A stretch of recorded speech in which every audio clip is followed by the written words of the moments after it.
నేను ప్రస్తుతం పిల్లల్ని పెంచడం ఎలాగూ అనే చాలామంది ప్రాబ్లమ్స్ తోటి నన్ను అడుగుతుంటారు, ఎలా అమ్మా అని చెప్పి నా పేషెంట్స్లో. నేను వాళ్ళకి అదే చెప్తాను, పిల్లల్ని పెంపకం అంటే మనము అడిగినవన్నీ ఇవ్వటం కాదు, వాళ్ళ కోరికలు తీర్చడం కాదు, ప్రేమ చూపించడం కాదు, గారం చేయటం కాదు.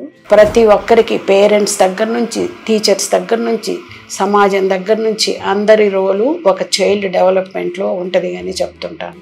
యాక్చువల్గా చిల్డ్రన్ బాగా ఉండాలంటే ఆ మదర్కి చిన్నప్పటి నుంచి కూడా, అంటే తను గ్రో అయ్యేటప్పుడు కూడా మంచి హెల్తీ ఫుడ్, హెల్తీ హ్యాబిట్స్ ఉంటే పుట్టే పిల్లలు కూడా చాలా ఆరోగ్యంగా, మానసికంగా కానీ శారీరకంగా కానీ ఏ రుగ్మతలు లేకుండా పుట్టడానికి అవకాశాలు ఎక్కువ. పుట్టిన తర్వాత చైల్డ్ డెవలప్మెంట్లో అంటే ఫ్యామిలీ ఏంటంటే కరెక్ట్గా వాళ్ళకి ఇమ్యునైజేషన్ చేయించడం, మంచి ఫుడ్ పెట్టడం. ఫుడ్ అంటే వీళ్ళు ప్యాక్డ్ ఫుడ్స్ కాదు, ఇంట్లో చక్కగా వండుకొని మంచి ఆరోగ్యమైన భోజనం పెట్టడం. తర్వాత దాంతోపాటు ఆరోగ్యమైన పద్ధతులు నేర్పించడం, అంటే ఎలా మాట్లాడాలి, ఎవరితో పెద్దవాళ్ళది ఎంత రెస్పెక్ట్ ఇవ్వాలి, టీచర్స్కి ఎంత రెస్పెక్ట్ ఇవ్వాలి, ఎలా అందరితో సమన్వయాన్ని అందరినీ కలుపుకుపోతూ ఉండాలనేది నేర్పించాలి.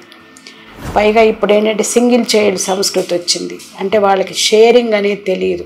వాళ్ళు ఏమడిగితే అది ఇస్తుంటారు కాబట్టి పక్కోళ్ళతో షేర్ చేసుకునే జ్ఞానం కూడా వాళ్ళకు ఉండదు. అటువంటి పిల్లలు చాలా కేర్ఫుల్గా పెంచాలి.